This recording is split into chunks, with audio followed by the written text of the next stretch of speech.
Hello, everyone. My name is Ole Kagan, and I'm the Community Engagement Coordinator for LA County Library. And I welcome you to Locking Down Your Data. This program is supported in whole or in part by the U.S. Institute of Museum and Library Services under the provisions of the Library Services and Technology Act, administered in California by the State Librarian. And your presenter for today's program is Lawrence Mack. Lawrence is a MakeMo librarian. That means he's a Maker Mobile librarian. He takes our colorful MakeMo van all over LA County, delivering programs on science, technology, engineering, arts, and math, or STEAM, for ages 5 and above. So at any given day, you might find him at a library, at a park, at a school, at a senior center, and beyond. And today, you find him here virtually. I'm talking to you from his perch at the Norwalk Library, and Lawrence will be talking to you today about locking down your data. Lawrence, the stage is yours. Thank you so much for the introduction, Oleg. And good morning, everyone. Give me just a moment while I share my screen and we will be on our way.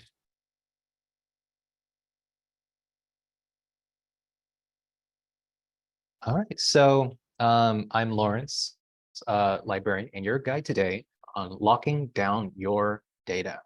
So in this program, we'll go over some of the ways that you can lock down and protect your data, including like backing up a copy, browser privacy settings, and various apps that can help shield your information from shady characters online.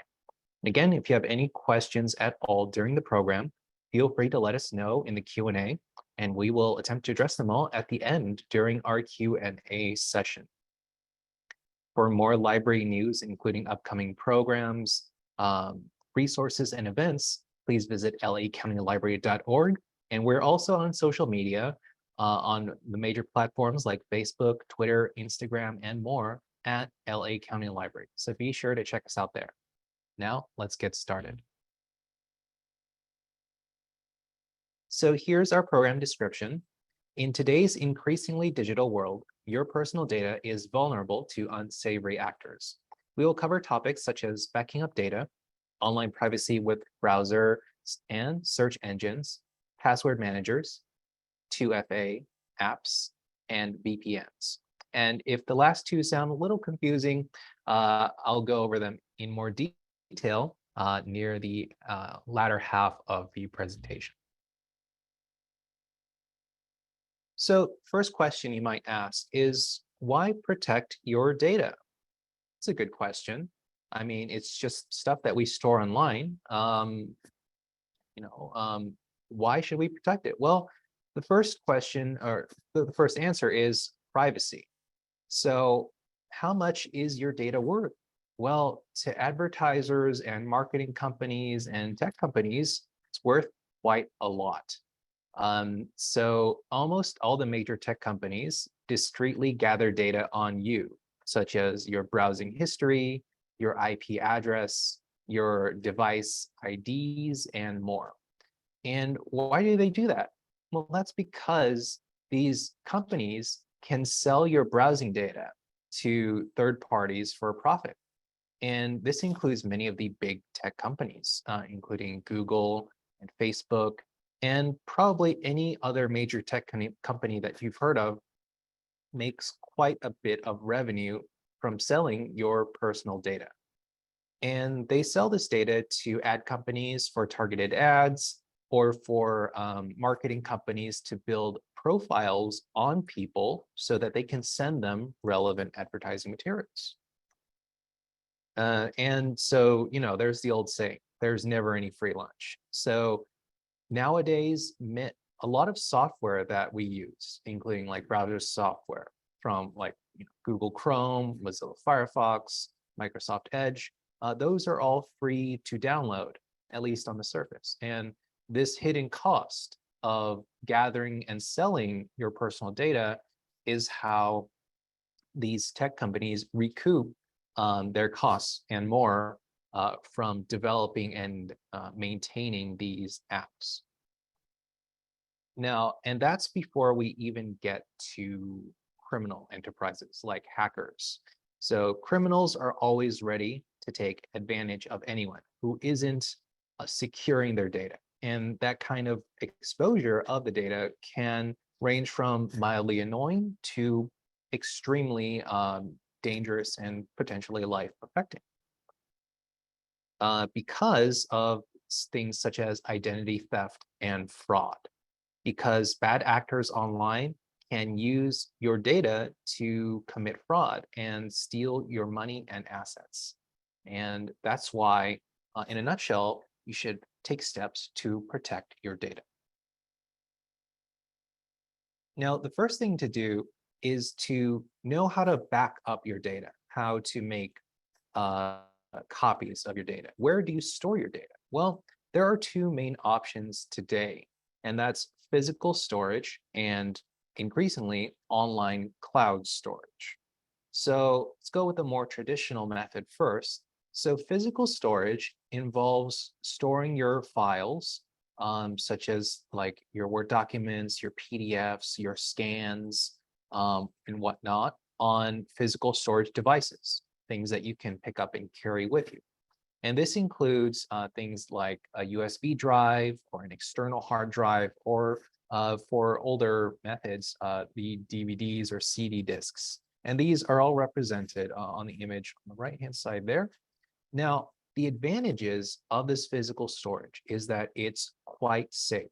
So if those are the only places where you're storing a file, it's quite secure from online threats because these devices in and of themselves are closed to online attackers.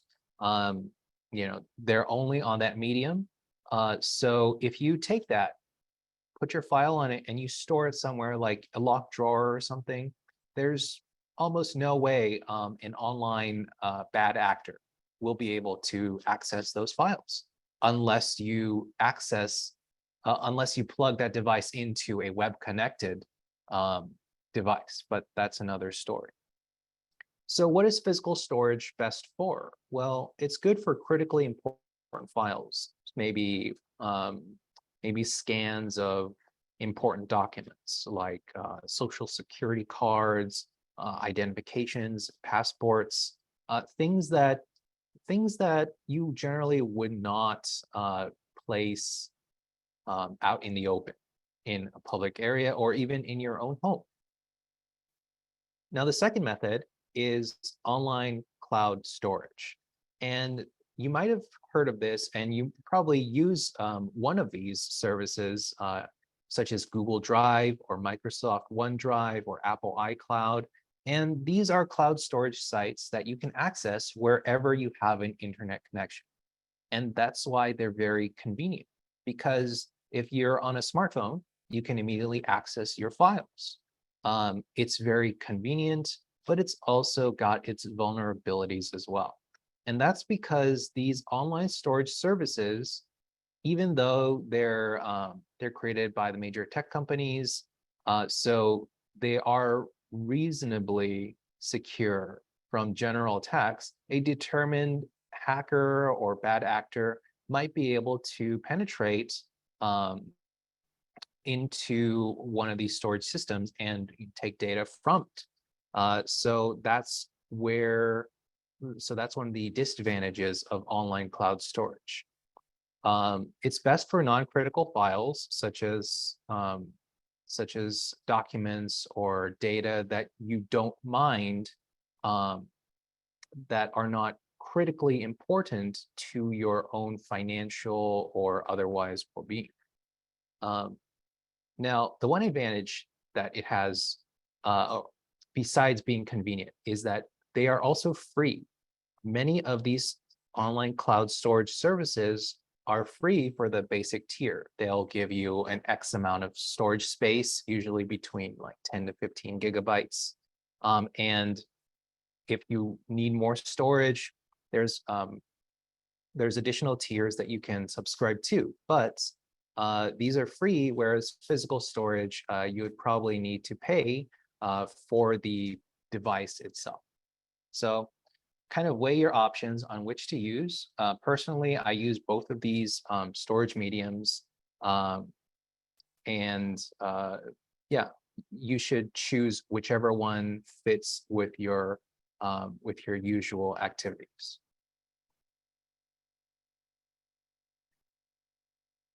Okay, so now we get to major thing, browser privacy. All right, so the web browser is the medium with which people use to access the web. And it's also the place, it's also the app that usually collects the most user data um, from you in order to send to ad companies or marketers. Now, most people don't worry much about what kind of browser they're using. Now, if you buy a laptop or a smartphone, it usually comes with a default browser like Safari if you buy an iPhone, or Microsoft Edge if you buy a Windows PC. And it's easy to think that this is automatically the best or only option. But that's not the case. So there are a lot of different browsers to choose from. And which one you choose can be important. So your browser and its capacity to protect your privacy and security is very important. So even when using a secure browser, you can always do more to improve your security practices. All right, it's your primary gateway to the internet where sites are usually collecting your data.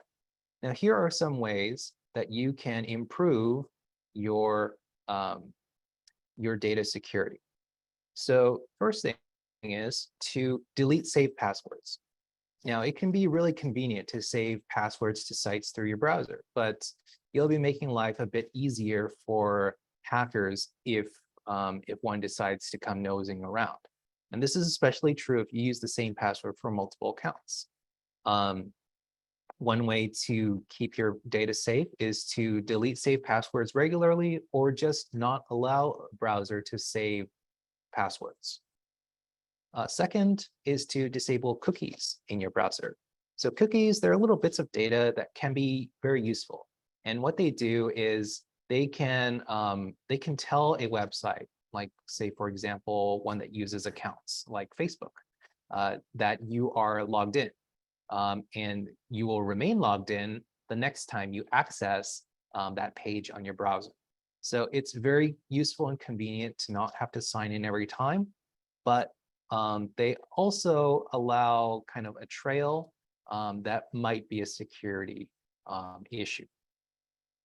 Next, you can also disable features that send data to whichever company. So on Google Chrome, there's a feature that that's automatically enabled that allows Google Chrome to send data to Google to collect.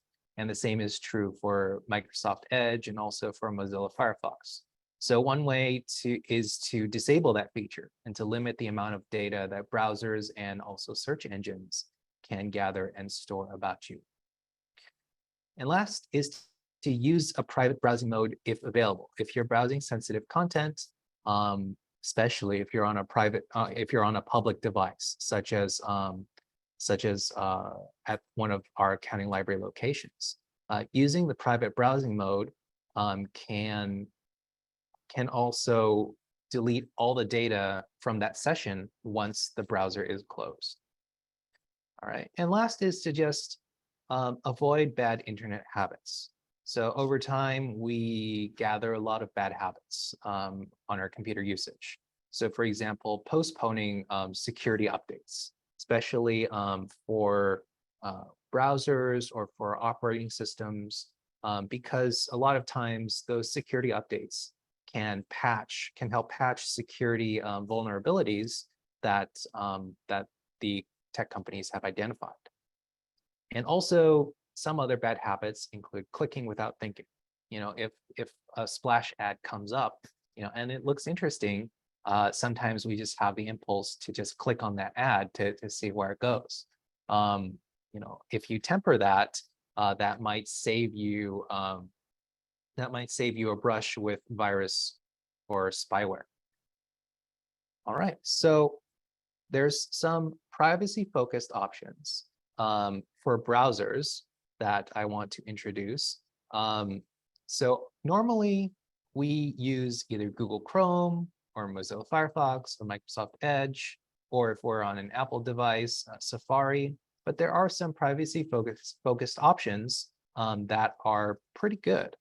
So the first one is Brave. So Brave is a relatively recent Chromium-based browser, which means it uses the same underlying technology as Google Chrome.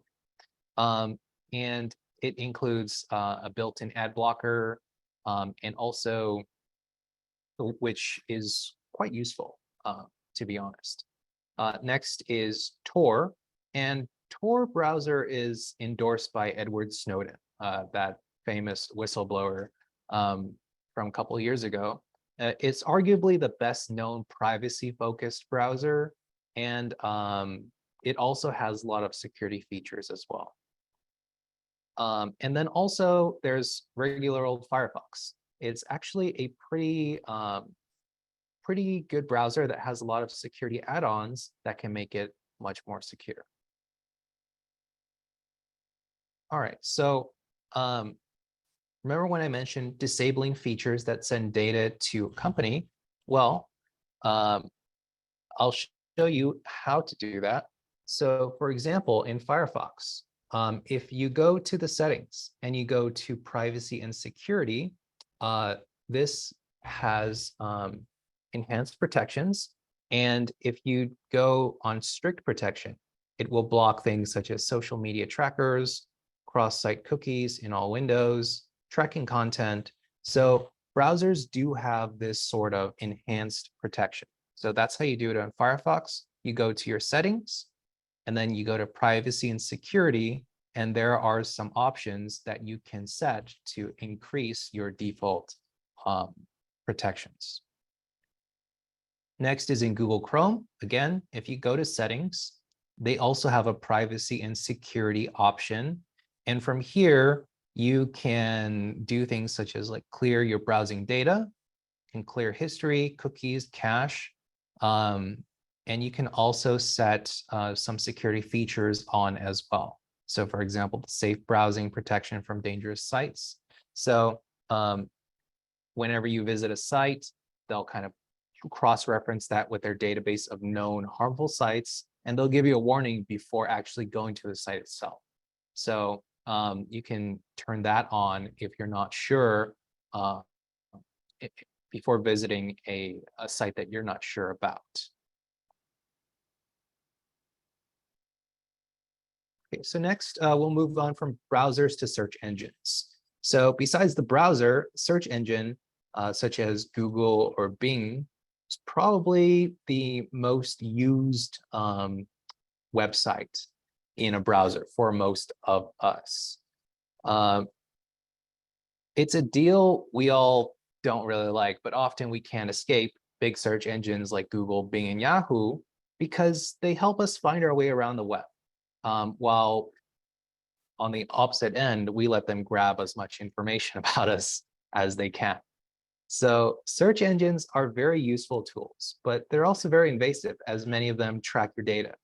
And some of that data includes your IP address, your search results, and even where you click and where your cursor goes to hover as well. So all this data allows them to create a sort of user map, and that's a summary of your browsing personality. And it works even better if you're logged in to, like, say, your Google account as you're doing a Google search, because then they can have some way to aggregate all that data too. And again, they sell these user maps to advertisers for a lot of money every year. And those advertisers can then target you with specific ads. So how can you find what you need online without a company turning you into a product that they sell? Well, smaller search engines that don't log your activity is a good start. And so there are some privacy-focused options. First is Start Page, and that uses Google as its search. And then there's DuckDuckGo, which uses Bing and Yahoo as for search results as well. So Start Page is It's the first ever and arguably the world's most private search engine currently available. So it offers like robust search results, customizable settings, and consumer privacy protection features because they leverage Google search technology, but without the tracking that I mentioned before. All right. So Startpage is headquartered in the Netherlands, meaning all users are protected by European Union privacy laws, which are some of the most stringent in the world. But you might have heard of DuckDuckGo, and that's the other option because it does a lot of marketing. I know I've seen some billboards around the LA area for DuckDuckGo. I've seen some web ads, and it's done pretty well getting itself out there. It's a powerful tool that gathers results from over 400 sources, and that includes Yahoo and Bing search engines as well. It's also one of the more popular search engines. It receives about 14 million search queries a day. However, a couple of disclosures in its privacy policy might concern you if 100% anonymity is your goal.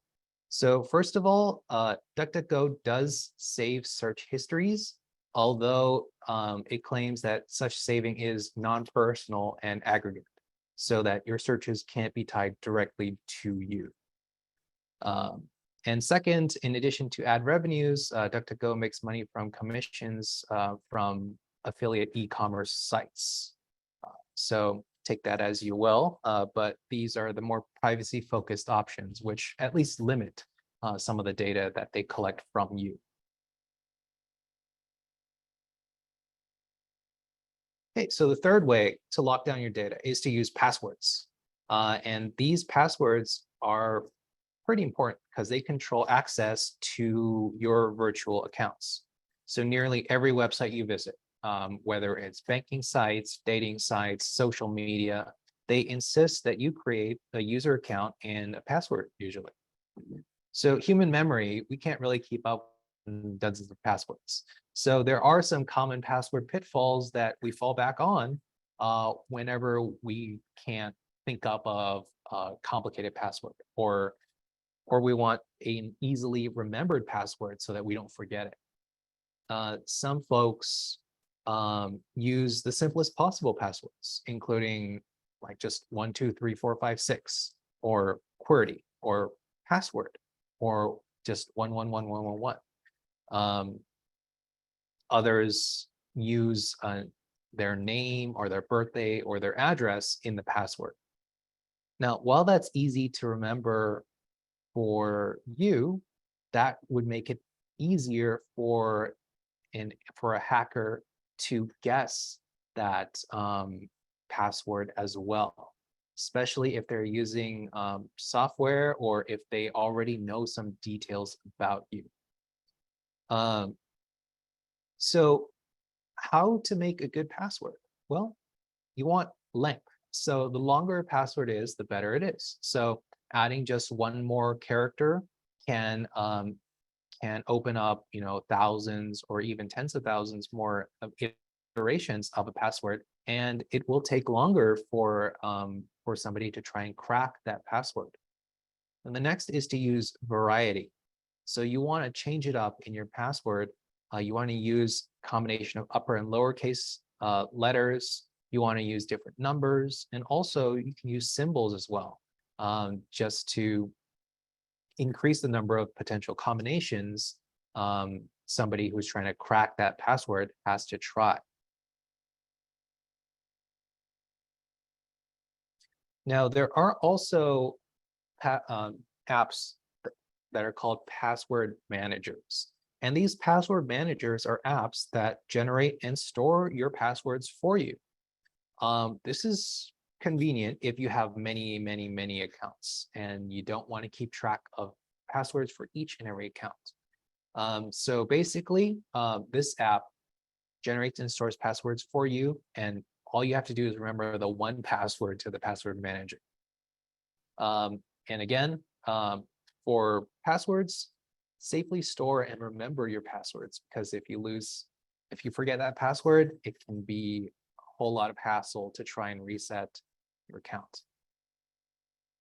For password managers, some examples of popular apps include Bitwarden and Keeper. And so this is a screenshot of what a potential password app manager looks like. And so you see this is from Keeper, but once you open up the interface, it's got bubbles for each service that it's saved your account information in. And so you can kind of manage and maintain and update these accounts as needed.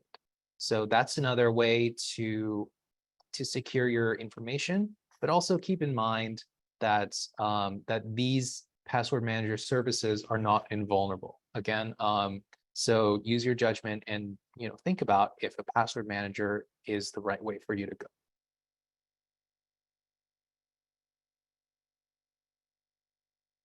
Okay, this brings us to 2FA or MFA authentication. So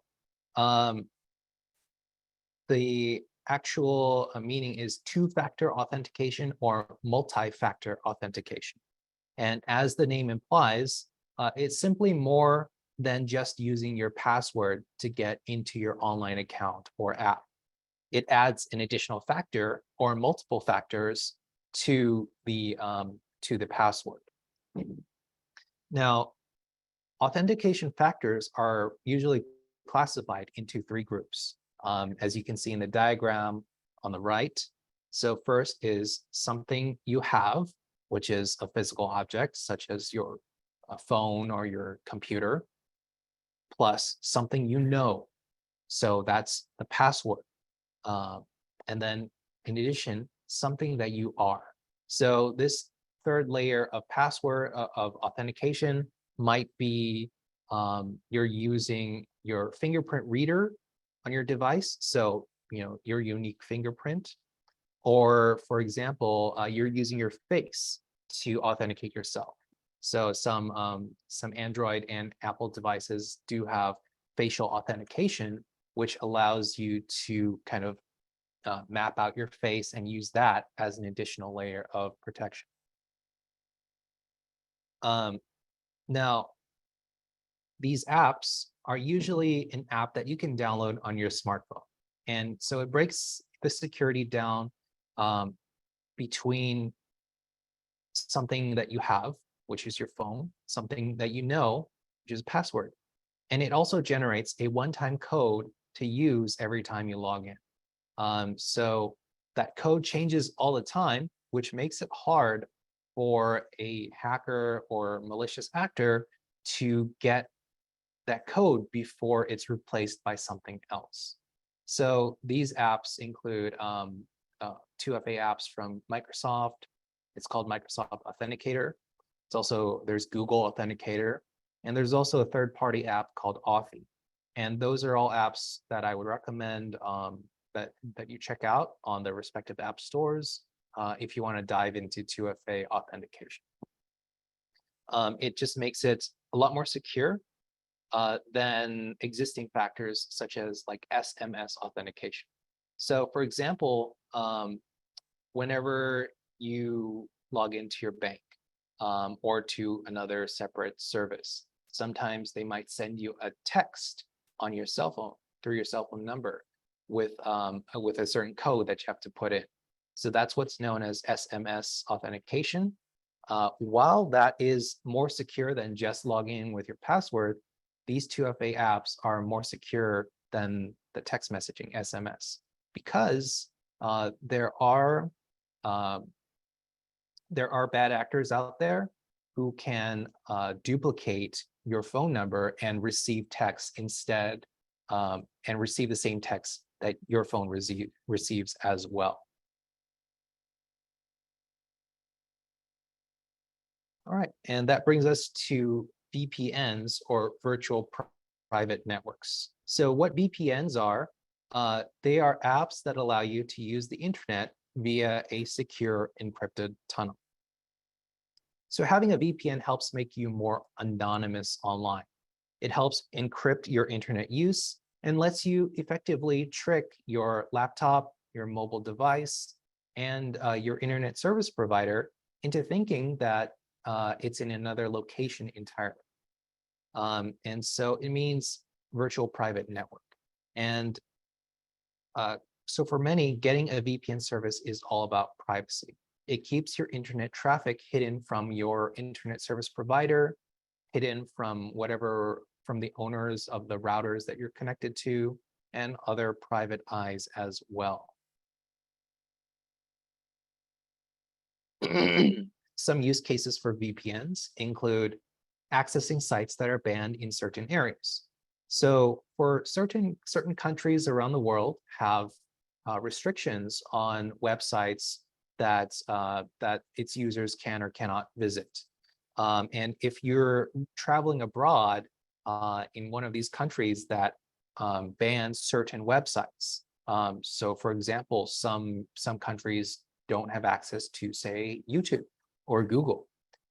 If you're traveling abroad and you want to access those sites, a VPN might be your only way of accessing those sites from your device. Another way is when you're doing financial transactions and you want to hide that that internet traffic from your internet service provider or from anybody who might be snooping on that network. A VPN can protect your data, especially if you're on a public Wi-Fi network, such as like if you're in a Starbucks or if you're in like a train station or even public library. Using a VPN can help shield your data from whoever else is on the network. And VPNs are available in a variety of ways.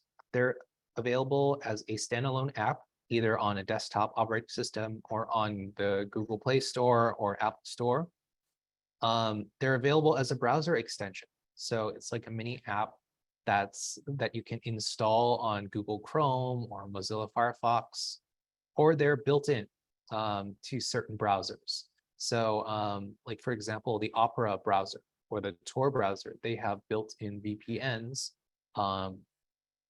that you can enable just by clicking a button in the browser interface, and the VPN starts up and shields your data. So again, not advising that you use it, but if it's something that, but yeah, just do your own research before using any of these applications. Make sure they're compatible with your device and your use case. So this is kind of a diagram of how the VPN works. As you can see, usually if you're on a computer, you connect to the local network, which is usually the router, and that funnels your information through the internet back to another local network and connects to the server at the end of that, that's hosting the website. But the VPN kind of bypasses all of that with a virtual private secure channel. And whoever is on the local network or the public network on the internet, all they can see is just a stream of garbage data that they cannot decipher. So that's basically what a VPN does for a user. Okay, so let's recap what we learned today. We learned why backing up data is important. We learned how to make a browser more secure and delete unnecessary saved data. We also learned why passwords are important and how password managers and 2FA apps can help improve password security. And then we also learned what a VPN is and how it helps mask online activity. We also have a lot of library resources for this topic, protecting your data, protecting your privacy, and more. We have a lot of materials in our catalog, ebooks and audiobooks, and just a brief selection, as you can see on the right-hand side. We also have some online learning courses that are dedicated to user privacy and more as well, in the form of LinkedIn Learning and Gale courses and additional platforms on our learning sites. And also programming such as our digital literacy programming. We have a lot of security-oriented programs and beyond that are available on every week on Thursdays and also on our YouTube playlist as well. You can access these resources and more at lacountylibrary.org/learn. And if you have any questions about these topics that we covered or on any topic at all, you're more than welcome to speak to a librarian. And you can speak to a librarian through the phone, through text, through email, through Instant Librarian, or you can visit any one of our locations, visit the reference desk, and a librarian there will be more than happy to help you with your query. And you can find all the ways to contact us at lacountylibrary.org/contact us. And that's the presentation for today. Thank you for attending Locking Down Your Data. Now let's move to the Q&A. Hey, Lawrence. So we've got quite a few questions, so we're going to try to get through them today. And if you need to get off for any reason, feel free. We're recording the Q&A, so you'll be able to watch the Q&A afterward if you would like via our YouTube channel early next week. So let's get started with these questions. Does your phone have cookies? And if so, is there a way to clear them or how to protect your data on your phone? So there's a few questions there. So does your phone have cookies? Yes. So if you are using a web browser on your phone, its default is that it will have cookies. And the way to clear those cookies is much the same way as you would a desktop browser.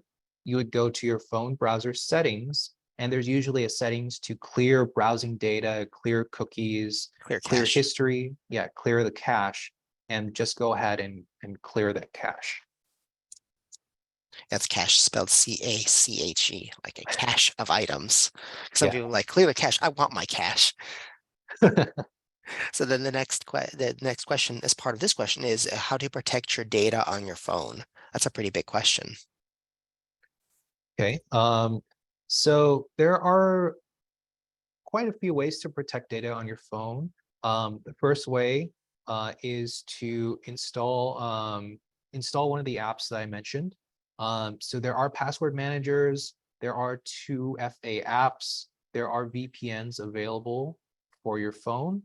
And the second way is to have smart browsing habits. If there are pop-ups, if there are weird requests for data from any websites, take a moment to think, like, is this really necessary before sending your personal data? Yeah. So there's two of those ways. Let the apps do it for you, and then the other one is behavioral, which is very important to remember. If you see something on your phone that you're not sure what it is, ask somebody. Don't do anything. Don't click yes, don't click no. Try to ask somebody if you can, and take a screenshot. I mean, that's one of the best ways to do it. If you take a screenshot on your phone, and there's different ways to do that in different phones. And if you Google taking a screenshot in your phone model, then it'll teach you. It's usually a combination of two buttons that you press at the same time. And then you'll take a screenshot, then you can send somebody that screenshot and go, is this weird? Is this okay? And then if the person is knowledgeable about this kind of thing, they'll usually be able to sniff out whether it's good or bad. If I get the same sketchy emails, 30, that have nothing to do with my browsing data or time of day, how do I get rid of them forever? I reported phishing and blocked these kinds of emails, but they keep coming to my Gmail account. Oh, spam. Yep. If that doesn't work, you could try setting up a spam filter for if it's coming from a certain site. You can try setting up a filter to filter out all those received emails directly into a spam folder. That way you don't ever have to see it in your inbox. And we teach you how to set up filters. We have several programs on email, and the one that goes in depth on that is, let me see what we call that one. Email. There's Email Like a Pro, which is our basic email program, and then we have organizing your email. Let me check. I think we also have an advanced email features. I'm going to post a link to that program in the chat. So you can watch that. It's on YouTube, just like all the other ones. So you can watch and learn how to set up filters on your email. There we go. I like filters. I use them on my email, though not for spam. So, but it's a good idea to do that. Do you recommend creating different Gmail accounts for different things? For example, one for work interviews, one for personal life, one for businesses, and one for taxes and healthcare. I think it would be based on your use case. Personally, I do have different email accounts for different aspects of my life. But it's definitely down to your own organization and whatever you feel like is most convenient for you. And for me, that gets kind of complicated. I've got a few different ones. Just I want to try out some different services, but I tend to use one mostly, just because, once you have a bunch of email accounts, then you have to check all of them, and that's too much complication for my life. But there are definitely pros to having multiple email accounts. Someone hacked into my Instagram account and changed it to their email address. I reported it to Instagram and emailed them, and nothing got fixed. It's been over a year. Yeah, unfortunately, it seems like that Instagram account is gone from you. There may be a way to recover a password or something using a different device. So, but if they change the email and you don't have two-factor authentication set up, unfortunately, companies like Instagram or Meta, which owns it, don't do a whole lot of customer service when it comes to people getting hacked or losing their email, or at least not enough. So there are a lot of people in that same situation where they got hacked or something, and they never get their account back. So I would love to be more optimistic, but that's a situation where your account is probably long gone. Lawrence, did you have anything to add? No, I think that about sums it up. How often do you recommend deleting downloaded documents on your laptop or Gmail account to save data space on each platform? So there's two different questions. So like one is laptop and one is Gmail account or email account. It's not Gmail, any email account. Um, I think for downloaded files and documents, I think it depends on whether they're important or not. If it's something that you keep, you should definitely not delete it. Um, but I think the rule of thumb is if you need the space, then delete your files.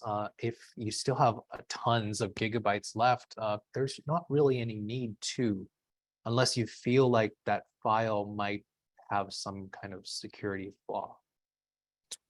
Yeah, for a laptop in particular, once you get the amount of data typically won't affect the speed of the laptop, etc., unless you're getting right to the very end, until your drive is getting so full that your computer is going, please, please clear up some data, clear up some space. And say on your Gmail account saying you'll usually get a message saying that you're getting right to the edge. But unless that happens, the only reason that you would want to start deleting downloaded documents or anything else is just for your own personal organization.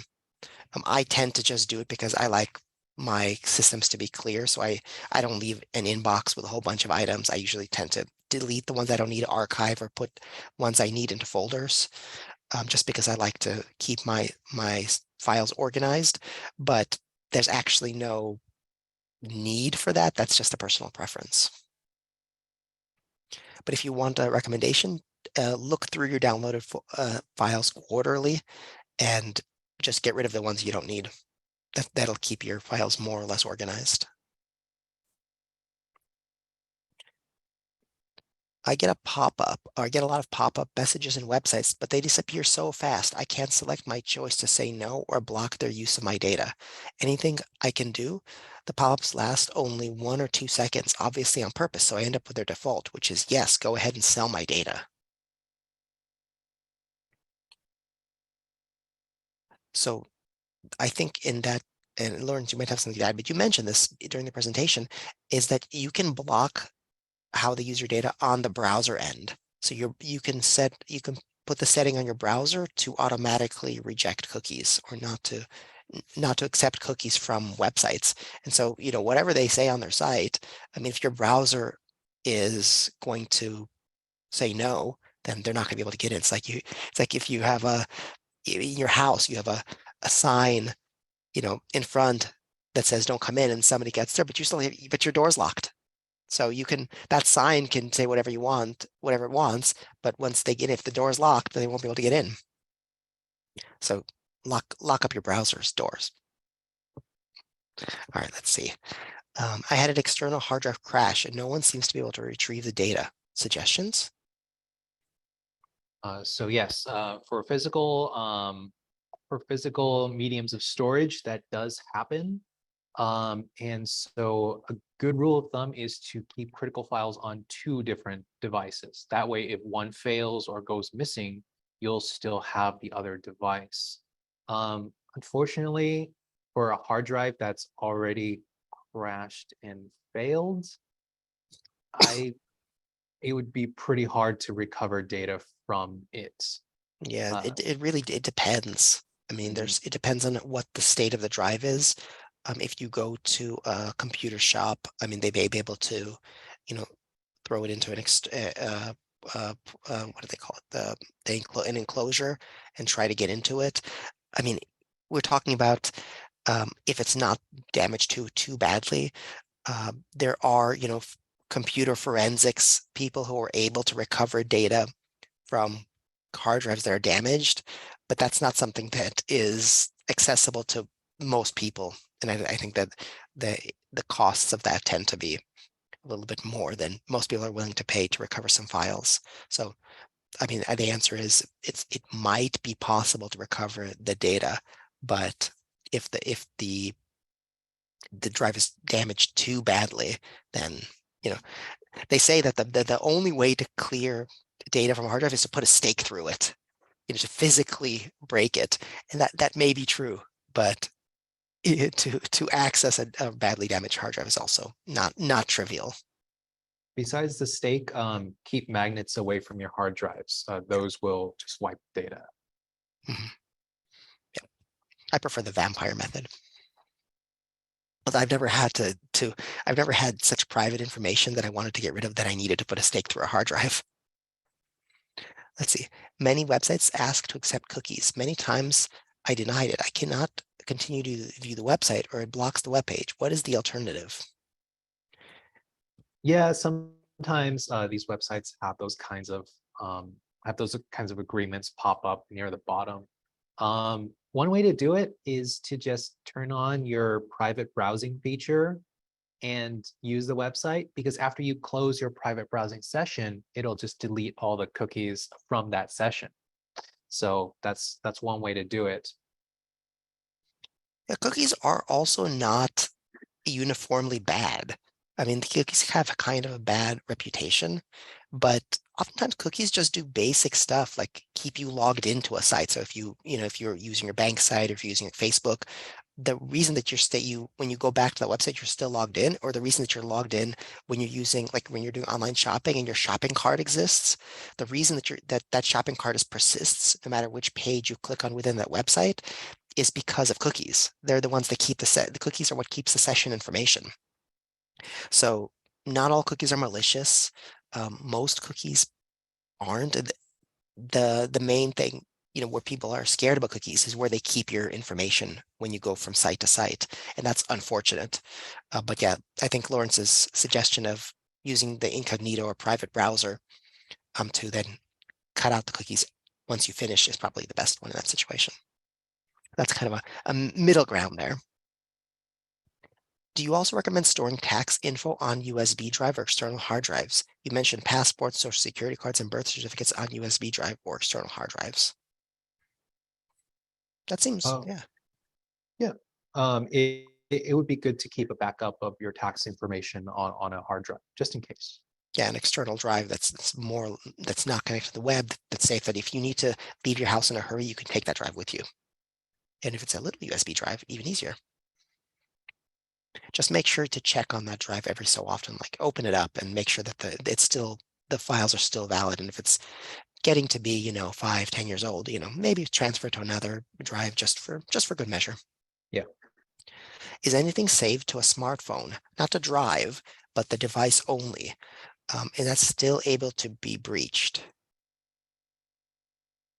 Mm, Yes. mhm.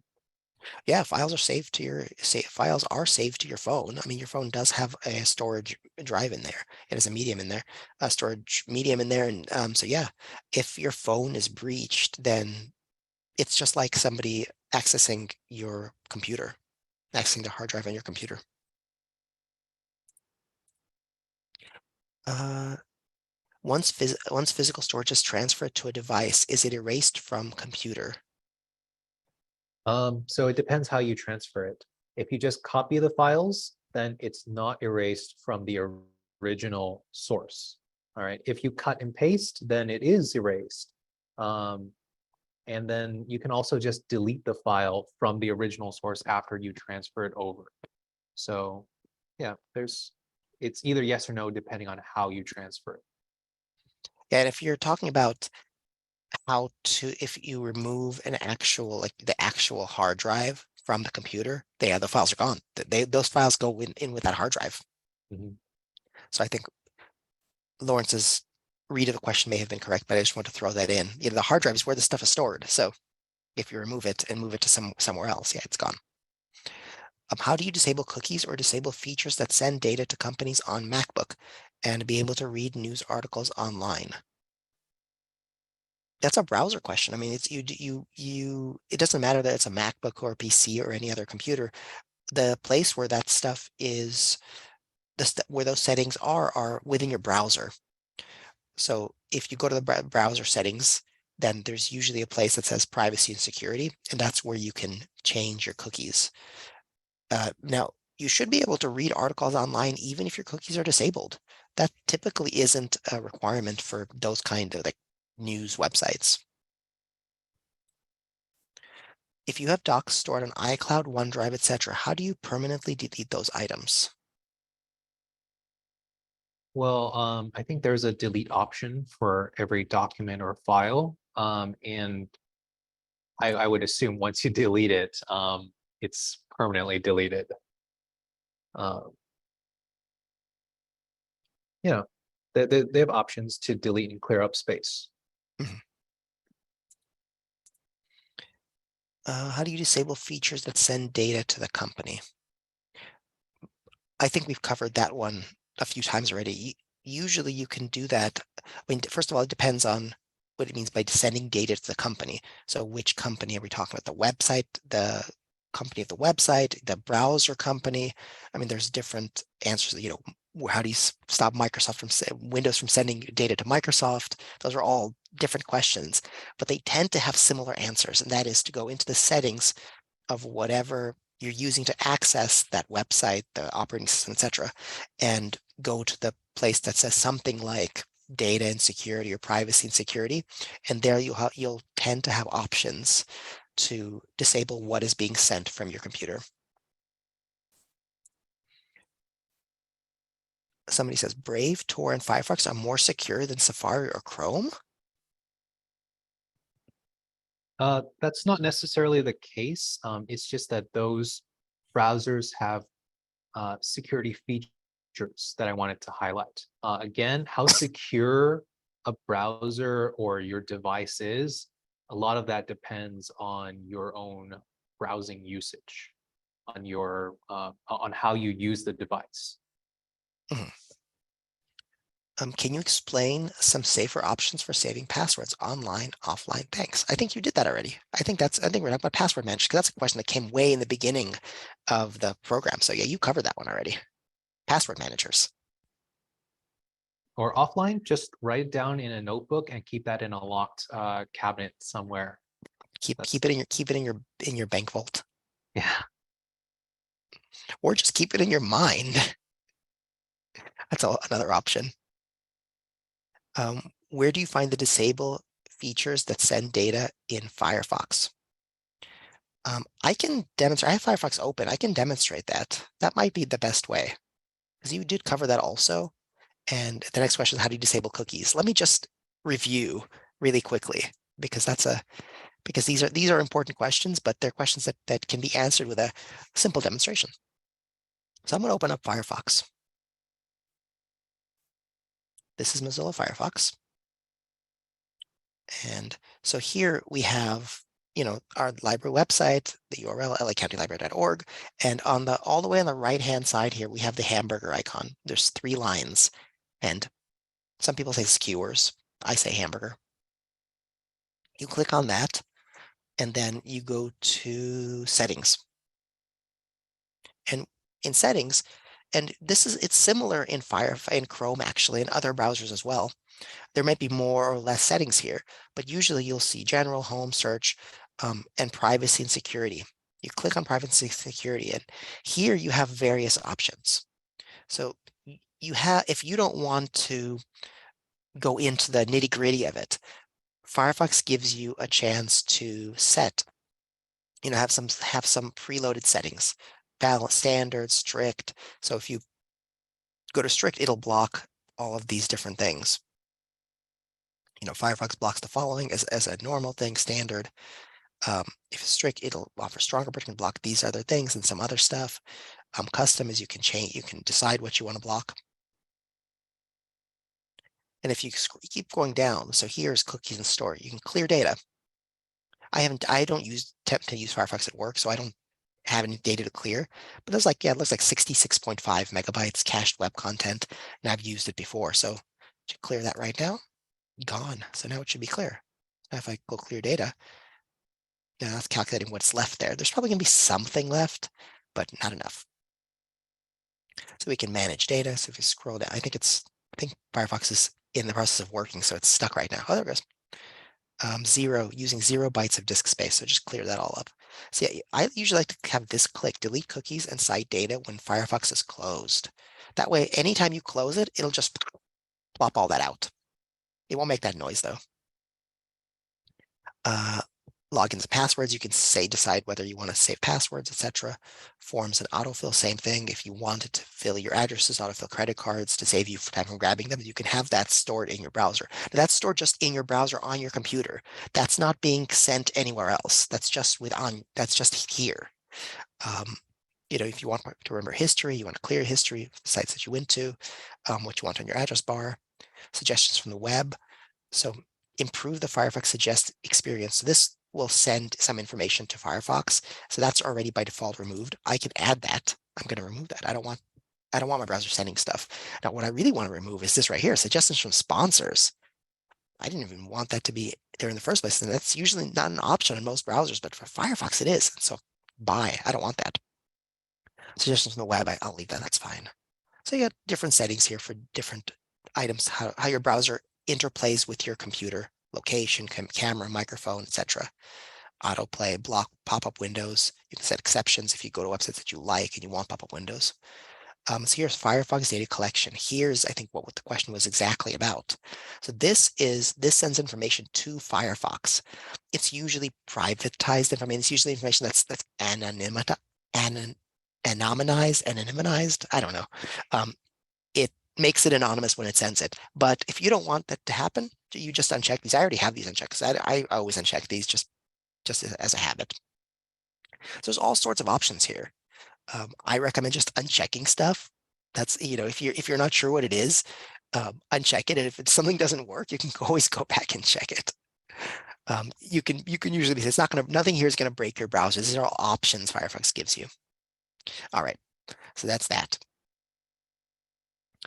Let's go to more questions. Do you recommend DuckDuckGo? I personally have it installed on my device.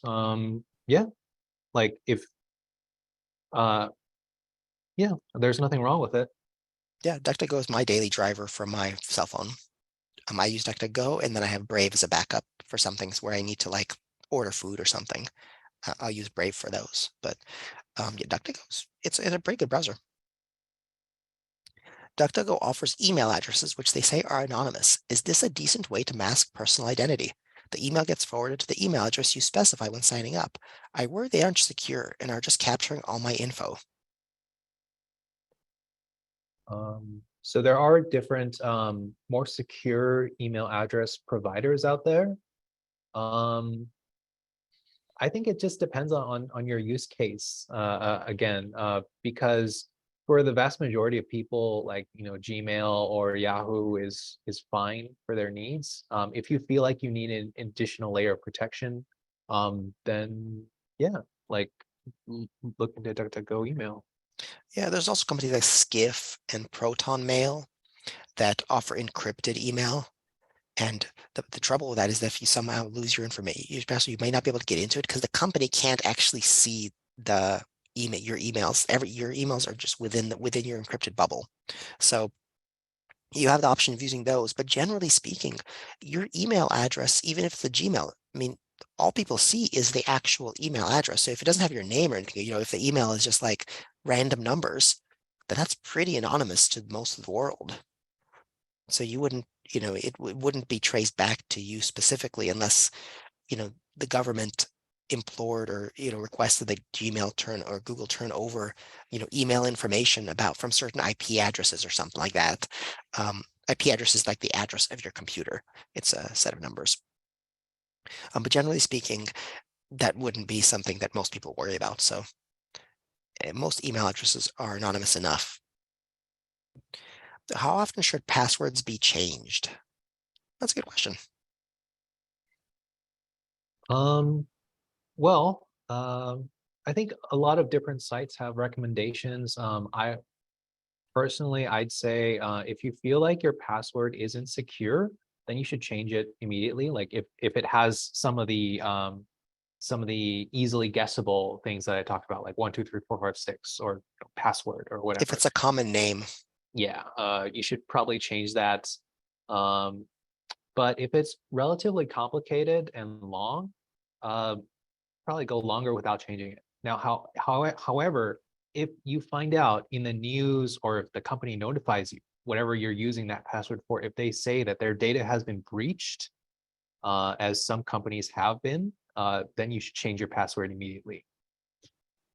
yeah, I mean, for peace of mind, if you want to change it quarterly, you can. The challenge with that is sometimes companies won't let you use the last 10 passwords that you use, and then you have to keep coming up with all new passwords. And that's just, that you can, unless you use a password manager or you write things down, keeping random new passwords in mind can be challenging. But yeah, I mean, change them quarterly for peace of mind. There are a lot of free apps from app stores. How do they make their money? That's not really a question for this program, but I mean, we can give a really, really quick answer. Um, Advertising, in-app purchases, that's pretty much that's the way. Not everybody who makes apps wants to make money from them. So there's three. There's advertising, in-app purchases, and then the purchase price of the app. In this situation, if you're talking about free apps, then it's those other two. The app may also be created by a company like a nonprofit or something whose mission is not to make money from an app. And so there, in that situation, they may get like donations, and then that funds the creation of the app. There's a lot of apps out there. It's just somebody's hobby project. And that's, I mean, I don't know if a lot, but a fair amount where it's just somebody, it's like a person who created an app just for fun. So those are tend to be, they're free and it doesn't cost the person anything other than like to pay for the developer kit and their time. How do you avoid someone being able to get my text through my phone? That's Go ahead, Lawrence.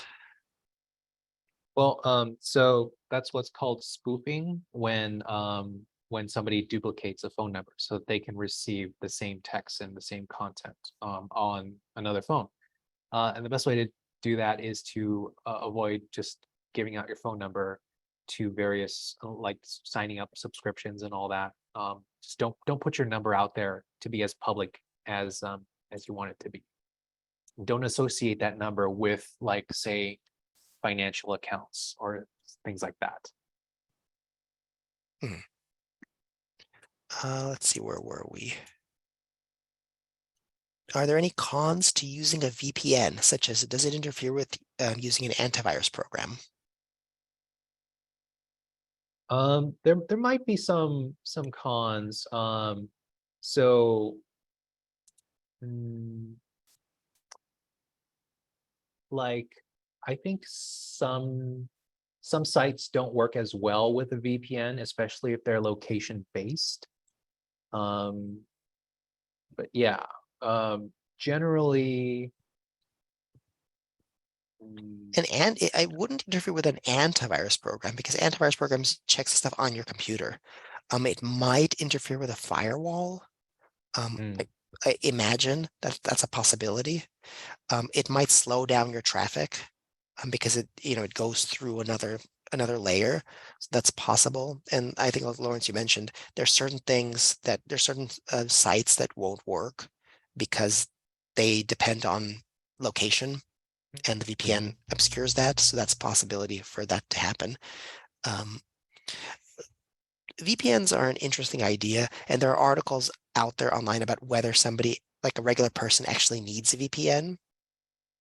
I think the next question, the VPN sounds real good. Why you don't advise to use it? Because it's something extra. Because it may not be necessary for the security of the average person. Because some of them cost money. So it's one of those things where you can, if you're going outside, you can put on an extra jacket, but that extra jacket may make you hot.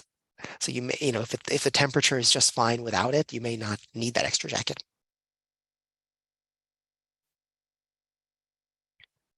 Do you have someone at the library to reach out to one-on-one about these kinds of questions above? So like tech support at the library. It's You can contact your local library and ask them for help.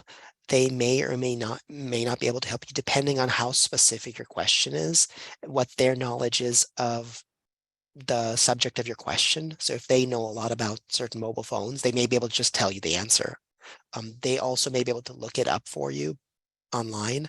Um, if you go to the library and you're at the reference desk, sometimes tech questions can take a long time. So if there's a line starts building up or the person is busy, they may not be able to, take your phone and help you. And oftentimes, uh, library staff won't actually be able to take your phone and start to mess with it. They could look something up and kind of instruct you how to do it, but it really depends on the situation and the knowledge of the person in question. We don't necessarily get trained on providing tech support for devices, yet there's a myriad of devices out there. So, Lawrence and I are somewhat knowledgeable about tech stuff just because for me, it's a personal interest as well as a professional interest. And Lawrence, of course, does research for these programs, but there's so much tech out there and there's so much to know that expecting every library staff member to be able to give in-depth tech support is a lot, but you could try. I would say call them up, or if you're there, you could ask. Are most of these browsers, VPNs and such, appropriate for Chromebook? Yeah. Yeah, there's no reason why a Chromebook would why it would make a difference of something if it's a Chromebook. Chromebook is the main difference is that the operating system is uh, access a sort of a terminal for web-based applications, but it uses a browser to access pretty much everything. So you can use different browsers on Chromebooks. And since it's accessing the internet, a VPN is an idea. I mean, there's no reason why you wouldn't be able to use it on a Chromebook. Oh, this is also a question that doesn't necessarily relate to the subject of this program. Do basic printers like an HP store scanned images? And if so, how and where? If the printer has a scanner, then it stores the images on your computer.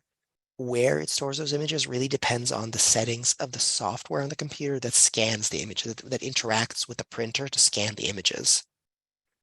So it's hard to give an answer to that question without having some more information about the computer itself and the printer itself. Yeah, but generally, I think on the printer itself, if it doesn't have like a memory or a hard drive component to it, it usually won't store anything directly on the printer itself. Especially basic printers or even the most simple scanners, they're usually connected either through Wi-Fi or through a cord to your computer, and they depend on your computer to tell them what to do. Do you need to pay for VPN if you're traveling to another country? If you're using a free app, then no. And I think the other question is, do you need a VPN if you're traveling to another country?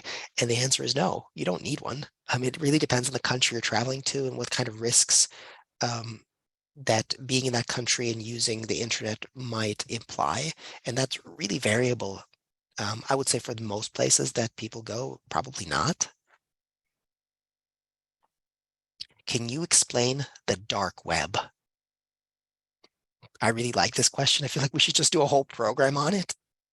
Yeah, it is very interesting. Gosh, so very basically, the dark web is the internet that is not cataloged on search engines and that is very hard to find if you don't know the exact um, URL. Yeah, the web address. Yeah. There are two, when I think of dark web, I think of two distinct terms or concepts: the deep web and the dark web. The deep web is what you said, Lawrence, is where like databases, um, sites behind a paywall, uh, just places on the web that maybe not even websites, but locations on the web. So there are a lot of the internet. So we have the World Wide Web, which is websites, which is HTTP. Uh, and then there are other entities on the web using different connection protocols, like the Internet of Things. I mean, like your refrigerator. It doesn't talk to the internet, which is bigger than the web. There are many different types of webs you can think of. It doesn't talk to other devices, doesn't talk to the internet in the same way that websites talk to the internet. And so so the deep web includes a lot of the things that aren't cataloged by search engines. The dark web tends to be that in addition to sites that are around for nefarious purposes. So like illicit marketplaces where you can purchase drugs or weapons, things that you wouldn't be able to find on, say, eBay or Amazon. So that tends to be, maybe chat rooms where people who are engaging in illicit activity congregate. There are also parts of the dark web that are not illicit. It's just more private, anonymized, where you can go if you don't want to be found, if you don't want to talk about things that are perhaps not illegal in any way or even bad in any way, but you just want to keep it private. But there are a number of books on the dark web and what it means. It's not a term that necessarily has clear boundaries, and that's what makes it so interesting. It's one of those terms that most regular people have no reason to interact with and have no reason to be part of. But who knows? It's like, you're watching a movie and all of a sudden a regular person is thrust into, this special, dark, and unusual place. But yeah, there are definitely books about the dark web. I think Aaron Klinenberg is an author who's written a book about the dark web. Let me take a quick look. I'm gonna give you I'll give you the next question, Lawrence, and I'm gonna look for a book on the dark web. But then I have one in my mind. I have a cover in my head, but I can't read the title on the cover in my head. When you go on a public site, what security actions should someone take after using the Wi-Fi? Okay. So if you, hmm, so am I correct in assuming that the question is referencing using public Wi-Fi or? I think it may be talking about connecting to Wi-Fi, like at a Starbucks. Mhm. I think that's probably what the question is. That's the spirit of the question. Okay, so if you're in a public place and you're using the Wi-Fi, say you're at like your local library, or you're at a Starbucks, or you're at like the train station or something like that. Um, when you're connecting to the internet there, you want to make sure that you have some sort of antivirus protection on your device. If you're on like a Mac or a PC, because you don't know who else is on that network. And and what they're doing with your data. Um, so you want to have your protections up. You want to have your instincts on guard, just to make sure that, if there are any unusual requests for data or anything like that, you don't um, you you don't send your personal data over that website. Um, After you access that website, after you log off from public Wi-Fi, um, maybe just delete your cookies. Just delete your cache, just in case. But normally, if you have your antivirus up, and you're using safe browsing practices, shouldn't be any different than logging on to a known or trusted network. Somebody mentioned in the chat, is using a hotspot from your provider safe? Yes. Yeah, you Yeah. should be okay using that hotspot. How do I safely update to browser? How do I update browser to Google Chrome? So if you're not currently using Google Chrome, then you would just do a search for Google Chrome, and look at the list of results. Near the top, if not the first one, should be a link to Google Chrome's page that'll let you download it and install it. When using a VPN, do I need to use the same search engine, or can that be changed from Yahoo or Google to or so?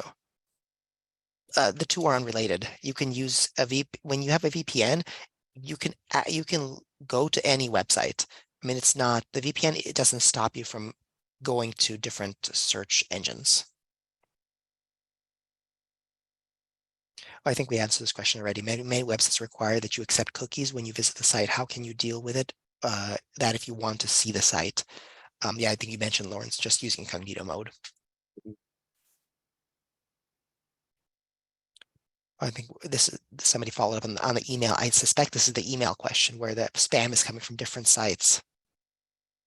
Yeah, unfortunately, there isn't a great way to do that. Google tries to do well with their spam filter, and generally it does, but not always. And so, yeah, there's not a great way. You may end up having to change your email address if you're just getting the 30 spam messages. Be careful what you sign up for, where you put your email address. Don't respond to the spam. It's very important, because then they'll know you exist. They'll know that email address is active if you respond to them. But yeah, unfortunately, there isn't a great way. I mean, it's possible to set a set of filters create your own filters that are very where you have an opt-in, basically, where you just put the email address of the people you know to come into your inbox, and everything else gets filtered out. But that's kind of a nuclear option. I mean, personally, I would just change my email address if I had to do that, because I get emails from people I don't know that I actually want to see.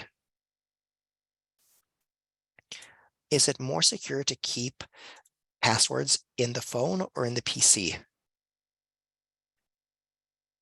Neither. If you have or both, if you have a password manager, if you're just writing your passwords in plain text, neither. Notebook off the computer, better than keeping them in plain text on the computer. Because imagine somebody hacks your computer. I mean, it may never happen, but imagine it does, and you have a little text file with all your passwords right on your desktop. It's like somebody coming into your house, and you have it posted with the password right on your computer, and they're like, "Oh, great, it's right there. I could access the computer right there." If it's a password manager, that's more like they come into your house, and here's your computer. They need a login, and there's this safe that they have to crack before getting your password. And most thieves will be like, "No, I'm not a safe cracker. I'm just a common burglar." How do I save and protect data from texting and emails? I think it's a question about exporting information.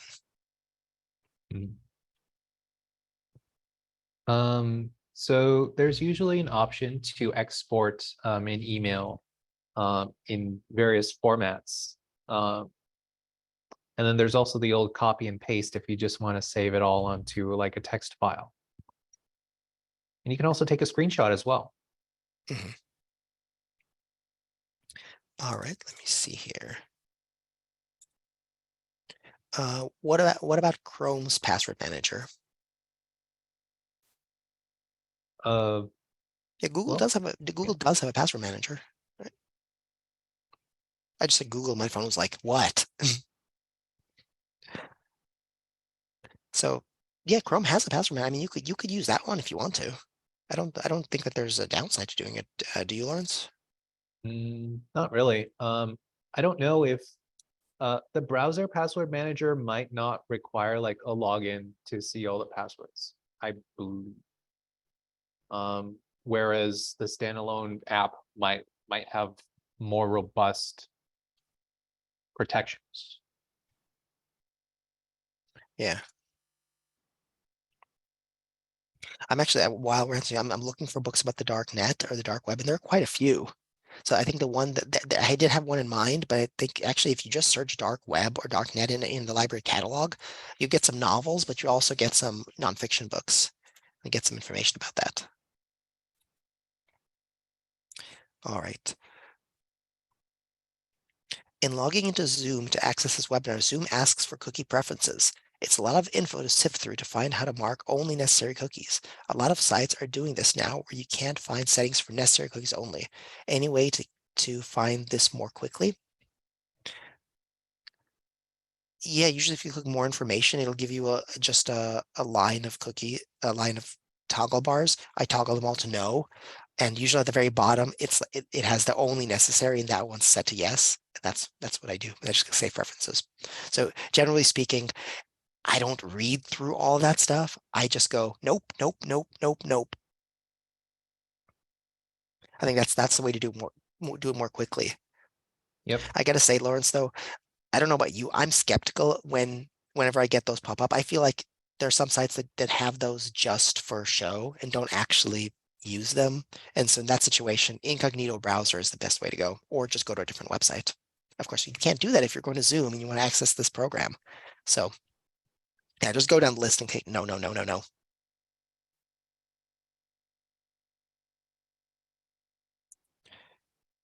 Uh, oh, interesting. Somebody said on the account, the Instagram account, two-factor security was set up when the account was hacked. Well, that's interesting because how do they get access to your cell phone? I mean, I don't really know what to say about that because the reason you have two-factor authentication when a site is hacked, I mean, when you're trying to access your Instagram account, is that if somebody's trying to change a password or access it illicitly, they would have to have access to your phone in order to be able to authenticate them to say like, Yeah. yes, this is me going through. Yeah. So that I mean, that's the good thing about two-factor authentication. Yeah, but that's a worrying implication if Yeah, they were able to hack it. yeah. What about password saving directly onto a device like an iPad? Does it stay only on the device? I think that's a situation where like a browser saves the password, like autofills the password. Yeah, that stays on the device. That's stored within the browser files. I do that on my devices sometimes just because it's easier. But those are also my private devices. I'm the only one who uses them. And it's unlikely that anybody else is going to use them. And they all have password protected. So if somebody just gets their hands on them, they won't be able to get into them. So in those situations, like some of my browser stuff, I'll save information. But if you're using a public computer, always hit no. Don't store anything on there.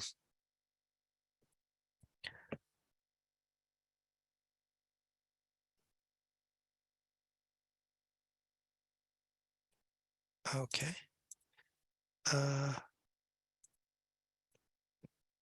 I recently bought LifeLock. Though they show my info is pretty secure within their info. They have mined a list of people who are linked to you. There are people I've never heard of. Do you have any idea how these people over time may have become linked to me?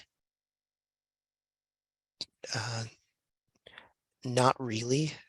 I don't know if Lawrence, you might. I don't, just because it could be anything. It could be somebody who checked your credit score at some point from a car dealership. It could be somebody who looked you up at some point, or somebody who you added as a friend on Facebook or somewhere by accident, or somebody who you knew who changed their name. It really could be it could be anything. It depends on where LifeLock gets their information. They probably use multiple data sets to search within to see about people that are linked to you. And sometimes these data sets have errors. So it's possible that these people really aren't linked to you in any way, and that the data set LifeLock is looking at is just not correct. But yeah, I don't know if you have any more insight, Lawrence. Yeah, it's all based on their algorithms anyway. So sometimes those algorithms can make a mistake. Hmm. So can you accept some cookies and not all others? Yes. Yeah, so for particularly where they give you those options, where the options are, you can, if you, there's a little bar, you can accept all, or you can click like preferences, and then you can choose which ones you accept. Like I was mentioning, I just hit no on all of them, unless it's necessary, but you can choose which ones you accept. What is your opinion about products that offer to delete duplicate files and photos from your phone to free up space? Can be useful, but usually most mobile devices come with that already built in. So Mhm. I know Android, Google has that already. So you don't need to download a separate file. I mean, a separate app for that. And in general, I would be weary of downloading just random apps that do that, because you're giving that app access to your files. And Mhm. if it's really easy for them to use that for nefarious purposes. So I would say that if you're going to be downloading one of those apps, make sure it has really great reviews. It's very popular. Like a lot of people use it, because that tends to be, your safety by crowd. All those people can't be wrong. Millions of people aren't going to be wrong. So yeah, but I would say you generally don't even need a separate app for that now. I don't know if iPhones have those kind of apps. I would presume like something like iCloud has that as a built-in feature. Does Safari have the same privacy setting mentions for the other search engines? Yes. If you block cookies in your browser, will sites that use cookies block you? Not proactively, but if you go to them, you may not be able to access them at all, or access them. You may have to access them in a limited way. Mhm. But you'll still be able to type in the web address. I mean, they're not going to be like, you know, they don't know that you've blocked the cookies, so they won't block you proactively. You'll have to go to them and then find out what you can do. If a site demands cookies, can you get around it? You have to go to the store, you have to buy Chips Ahoy, and you have to send it to them. I'm just kidding. I'm just kidding. I'm getting off track with these cookies. Uh, yeah, incognito browser. That's the easiest way. If they need, I mean, if I can't function without cookies, if it has to store some information on your computer to use a site, then yeah, use the incognito browser. What is the best way to save and protect text messages and emails? I think we covered this one already, right, Lawrence? Yeah. Yeah. I frequently get a pop-up asking for keychain password. What is this? Is it necessary? And how can I stop my computer from asking this? I usually have to restart my computer to get rid of it, but this is a hassle. This is an Apple thing, I think. Are you familiar with keychain, Uh, Lawrence? Not really. Like I use Apple devices. I don't use keychain. Uh, Um, I'm going to go to the next question if you want to look it up. yeah. Do you know if Geek Squad people go through background checks? I don't. I don't know if they Yeah. do or not. I don't. All right. So if your Mac keeps asking you for your keychain password, here's instructions from the Apple website on how to turn that off. You want to put that in the follow-up email, Lawrence? Yeah, sure. Okay, I think I see you posted in the chat already, so that's good. If somebody wants to access that right away, they can click on it in the chat, and we'll put it in the follow-up email, so that in case you want to look at it later, you can. Mhm. Somebody just put sandboxy in the as a question. It sounds like it could be some kind of. I'm gonna put it in a search engine and see what happens. Oh, I see. Open source sandbox isolation. I'd say like a virtual machine. Mhm. Uh, what about it? There's A virtual machine is a kind of a program within your computer that isolates what's happening inside of it. So that some people, when they're trying to access a file they think is dangerous, so oftentimes like security researchers, when they know that some kind of file is dangerous, they'll open it within a virtual machine, so it won't have an effect on their computer system. So it's like a spoof of an actual computer, but it's actually like a sandbox. So I guess Sandbox is a program that's similar to it. I have never heard of it. I don't know how to, so I don't know how to use it or have much to say about it.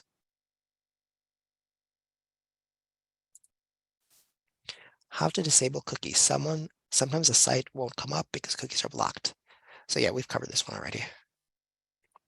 A lot of cookie questions. Cookies are important. People think about them. How do you back up your data, such as text messages, photos from an Android phone to your PC? Oh, so photos and videos are different than text messages. I don't know how to back up text messages. For photos and videos, you usually can plug your phone into your computer using a USB. It's usually a USB-C, which is a small one. It's the one that plugs into your phone, and then a regular USB on the other side. You plug that in, and usually you can find the videos and photos. They're usually in a folder called DCIM. You click on that and you'll get there's usually a whole bunch of them. It'll take a while because photos and videos particularly take up a lot of space. So you can select all of them and just move them over to your computer. And if you want to keep them on your phone, make sure you don't you copy them and you don't cut and paste them. Make sure you copy and paste. If you just move them over, it'll probably ask you. But I mean, if anything, you can always move them back. So they're not lost. I don't know what do you know about text messages? I'm going to check right now on my phone if there's a way to export text messages. I think it depends on the device itself. So I use Signal and Google Messages. I don't think there's a way to export using Signal, but I'm looking at Google Messages, your data in Messages. So I just went to it's within your Google account. So you may actually be able to, let's see. It's maybe possible to export them, but it's not straightforward. It's not a place where it says just like export your text messages. Yeah, I think there are a bunch of apps that allow this. Yeah, I don't see it as it may be an option in Google Messages. I would be surprised if it wasn't somewhere along the line within your Google account, but I do not have an easy place for it. I don't see an easy place for it. Like it's not that straightforward. Mhm. All right, so let's see. So I don't know if we're going to be able to cover all these today, Lawrence. We still have 30 questions. Mm. I think we're going to have to stop at some point. So we'll do maybe like 10 more minutes of questions. Is that okay with Lawrence? Yeah, that's fine. Okay, so let's just like 10 more minutes of questions and then we'll put a stop because as somebody mentioned, so many interesting questions. I agree. We love these questions. I mean, this is the presentation is cool, but these questions are extra fun because we get to think in many different directions and actually help you with what you need. But today there's just so many. If you use private browsing on online banking, are you still getting all the security on the site? Applies to those working within the banking system. Mhm. Hard to give a definite answer, but probably yes. Yeah, it shouldn't treat you any different from somebody who's not using private browsing. Do you recommend checking enhanced browsing on Google Chrome? I don't know exactly what that means. I'm going to find out. So I'm just going into my Google Chrome settings so I can find where it says enhanced browsing. Oh, sync in Google services, one result. Security, enhanced spell check. That's not what I want. So there's a place in sync in Google services. That's enhanced spell check. And there's a place in security. There's enhanced protection. So I don't know what exactly enhanced browsing means. So my answer is I don't know. I think there may be a trade-off. It's possible that it caches more information so that websites load faster. It's possible that's what it means, but I'm not really sure. Have you heard of Oh, enhanced browsing, Lawrence? Yeah, so I think it's enhanced safe browsing. So what it does is it'll automatically warn you about any potentially risky sites or downloads. So it's an extra layer of protection. Like they'll say, hey, do you really want to go to this site? And you can choose to yes or no. So it's an extra layer of protection. Yeah, turn that on. I don't see any problem with that. If you use a password manager, how vulnerable on a laptop in a public space if it always loads? I think if you have the appropriate like antivirus and the firewall protections, it should be much the same as accessing on your own network. Could I set it up, the data backup automatically from cell phone to PC? Do I need to provide my email address for the backup? Okay, so this question is tough because there are many variables that exist with data backup. So for instance, a very simple example of this, I'm within the Google ecosystem. So for my personal use, I use Google. I have an Android phone. I use Google Photos. I have Google Photos automatically syncing to Google Drive. So there's photos stored on my phone, and then those same photos are also stored within uh, Google Drive. So they're in two places. It doesn't necessarily sync to my computer, but I guess I could set it up so it also stores them on my computer. I can download them to my computer. Uh, so that's really one workflow. So there are many different areas of data on your phone. So for mine, I'm talking about like videos and photos. But there are other things that my phone has. It has like information from other apps. If I want to back up the whole storage device of my phone and send it to my PC automatically, that I may have to do manually, although there are probably apps that do that. I don't see a reason why you would need to provide an email address for that unless it's a service that you're signing up for. I don't know if you have other insight because there are many ways to enter this question, Lawrence. Yeah, I think your question pretty much, or I think your answer pretty much covers the question. We have a stash of hard drives that we have removed from computers we have owned. Me too. Uh, we also have taken a hammer to them. What ideas do you have on how to get rid of them now? Take them to Best Buy, they'll recycle them for you. Yeah, they usually have these bins in the front where you can deposit like various tech devices. Yeah, if you go to like the customer service, like the refund area, that's usually where, yeah, I brought like computers and old laptops there. So if you have a budget, just bring them in the box of a hard drive and say, here you go. We talked about, somebody mentioned Chrome's password manager, talked about that already. Credit card companies periodically ask you to provide income, etc. Is it any of their business? Do you have to provide it? They say you do. No, Uh, if they like say you, I mean, if they're not going to provide you services unless you do, then I guess you either do or you don't do business with them anymore. Um, I don't think it's any of their business. If you ask me personally, as like Oleg, um, Oleg says, no, I don't think so, but they may disagree. And if they're the ones providing you with the credit card. So it's just a way for them to enhance your credit limit, pretty much. Like if your income's higher, then they'll give you a bigger line of credit. Usually, that's that's usually why they ask. yeah, I mean, all these companies are trying to build a profile about you for a variety of reasons. And one of those is marketing. So they want to, if they have other services that you might be, your profile might fit, then they'll offer you those services. And I think the credit line, an expanded credit line is one of those. If I use DuckDuckGo to search for something on YouTube, for example, what part remains private? Once you click YouTube, is it beyond the privacy provided by DuckDuckGo? So if you're searching on the YouTube website, then that information is being transmitted to the YouTube servers. If you're searching DuckDuckGo, the DuckDuckGo search engine, and there's a link to YouTube, then that search, the search results, those are private. Those don't go anywhere if you're using DuckDuckGo. Once you click on YouTube and you're doing things within the YouTube website, then that all changes. Although I mean, we're talking about privacy here, but what information are you giving to YouTube, especially if you're not logged in?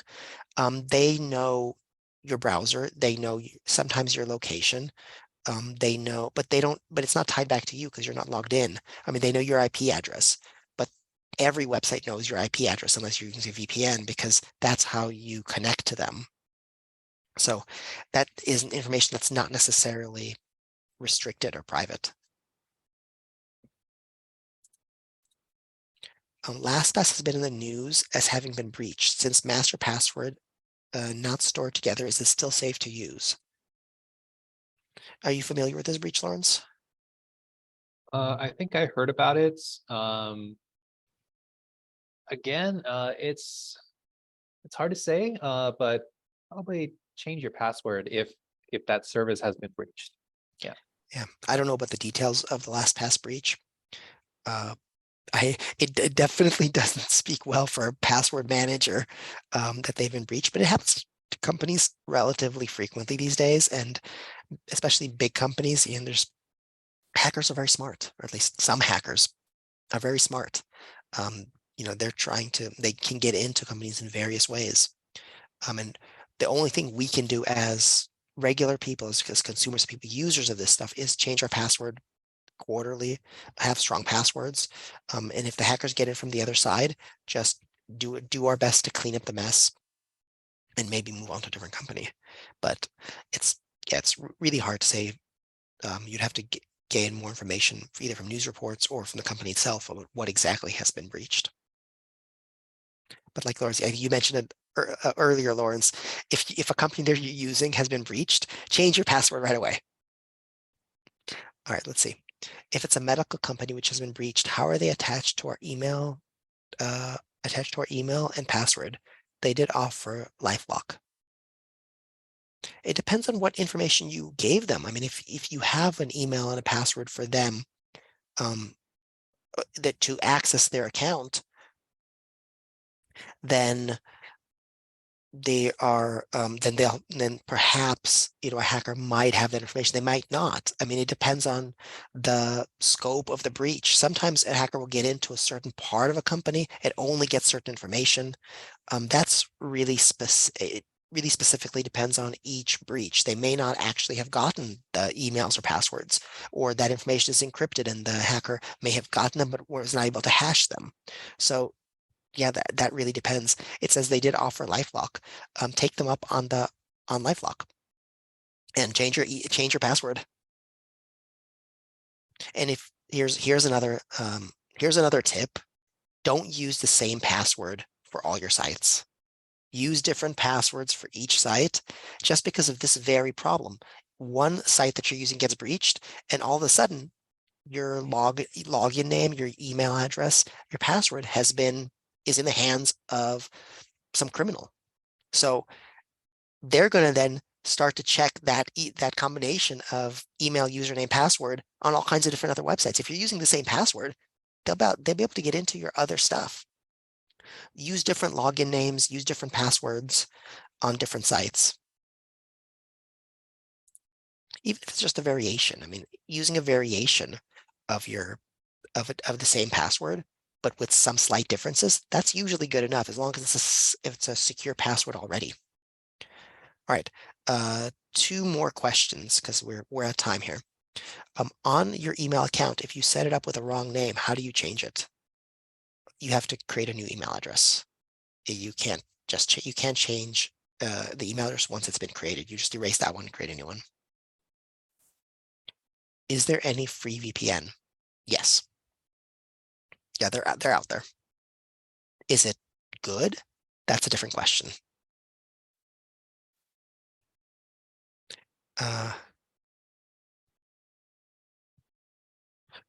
Oh, I'm going to cover this one. That's it. All my emails and folders on Gmail account disappeared, and I had to pay $300 to get them back from a private vendor. How can I prevent this in the future? That's not supposed to happen. That's a scam. I'm curious if you actually end up getting them back, but you shouldn't have to. That is not a normal thing that happens. So Yeah, I would say get a new email address, change your password. Uh, that once those people are in there, they're in there. They're not going to leave. They're going to want money from you again. Uh, did never give anybody your email address and password. And yeah, I need to mention the chat. That's ransomware. Yes, Mhm.